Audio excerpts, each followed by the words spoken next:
Hi up, Cubs. Welcome to the adventure demo thing with your favorite friendly despair bear, Annakuma. And today we're going to be talking about It's Grim Up North, a point-and-click adventure game set up in Yorkshire. A quick side note here, because it has been too long. I have planned on doing a demo series for a while now. With life just kicking my ass, I haven't got around to even attempting it, as you can probably see. I played this demo with the hopes of adding it to my long list of things I have to get around to. Then I realized the game came out about 2 weeks ago, so oopsie. Therefore, I'm rushing this one to be the top of my priority list, and I'm going to get this out first. I will at some point explain what I want to do with my demo series. I've talked about it on Twitch a lot, but I haven't really got around to it. I'll have an update video coming soon, I promise. I will update everyone on what's happened to your favorite bear over here. That being said, I do plan on playing this game on stream soon. I have a couple projects I'm in the middle of. I'm about to do King's Quest 6 on a Monday. I have a couple games I need to do on Saturdays. And Wednesdays and Thursdays are kind of taken up with Danganronpa again. Therefore, by the end of May, I do hope to be playing it. But it does depend on how that happens. And I also lose a Monday this month because it's my birthday on a Monday. So we have to do a birthday stream. With that said, I hope you enjoy this video and know that I am working on things in the background very slowly. Over to the game, I guess, then. Now, it doesn't take long to see where the game draws all of its inspirations from. On Twitter, they showed that they were inspired by Open All Hours, and they even have a tribute to the best shady corner shop man ever, with Ronnie running the Barker's Bargains. Not only that, but the sprawling Yorkshire countryside seen behind all the buildings in the game, and even the focus on an older cast gives me great Last of the Summer Wine vibes. The music itself reminds me of something out of Wallace and Gromit.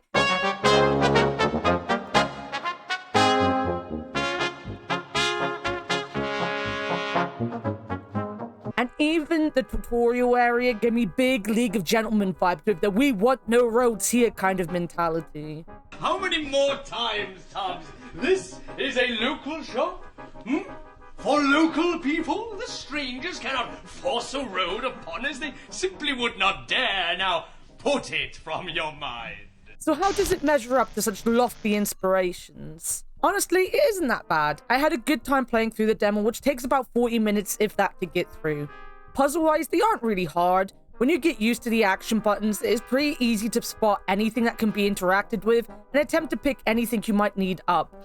All of the puzzles in the game are inventory puzzles, which was fun. I love that the inventory is genuinely the inside of the main character Terry's coat, even in the tutorial area, with his name nicely sewn in at the top of the screen. There's also a combine option at the bottom of the screen, which I like. It has a clear statement that some of these items are gonna have to be used together.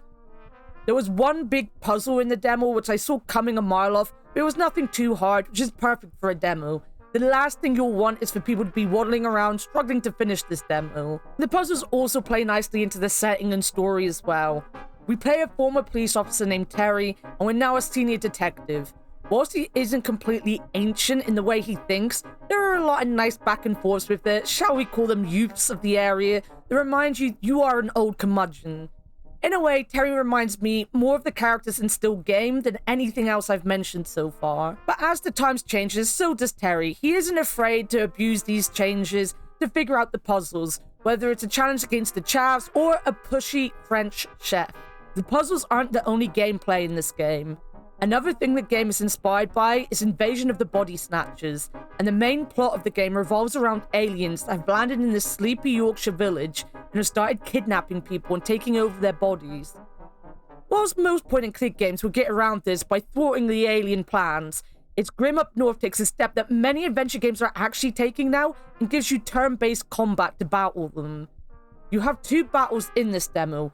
There's the one in the tutorial, and then there's one later on with a possessed toilet. I both like and dislike the battles. It is easier to explain why I like them because I can't really put my finger on why I dislike them. They are fun, they show a lot of the writer's creativity, and are executed in a fun way. The toilet monsters has some fun looking moves, and I love that Terry is like an old man Goku or something. It runs kind of like a Pokemon battle, in so much as you have a certain amount of attacks or buffs you can use, so you kind of have to think about what you're doing, but it isn't difficult and it looks like it's going to be fun. That being said, it's very frantic, and things happen so fast I don't really think I understand what I'm looking at times. I feel the damage done needs to stand out more, as sometimes I wasn't sure if I was even attacking at all, and whilst I'm happy the fights are fast, because there is nothing worse than a turn-based fight that feels like it goes on for a lifetime, at the same time, it feels like it's going so fast I don't really see what's happening properly. Sometimes it told me that I or the enemy was missing a turn, but it didn't ever feel like anyone was really missing turns. I was very confused sometimes with what the game was trying to tell me to do during the fights, but it's a very small quibble. It looks fantastic, but it also looks very jumbled together, and once you are playing it, I feel it might not be as interesting as it might be to watch it. I do like that the attacks also make you do a few button taps as well, but I hope it is kept as a fun little thing here and there, and not something that has one super long fight somewhere in the game that becomes tedious to get through. Overall, the gameplay leaves me wanting more, but it's the setting and the music that really made me feel nostalgic. The game looks amazing. I played Hobbs Barrow when it released, and one thing I always really appreciated about that game was the beauty of the background. It was simplistic, but as someone who lives near Dartmoor but can't leave the house, it made me feel like I was actually walking through the moors in one of those tiny little villages for the first time since I became agoraphobic. Its Grim Up North does exactly the same thing. I love the world we were exploring. It's simple and empty as it should be. Everything about it is just calm and serene, and in a way, the absolute best place for this story to be taking place. The music feels very Sam & Max if it was done for a British comedy, and I appreciate that. I can tell the Open All Hours influence from the music.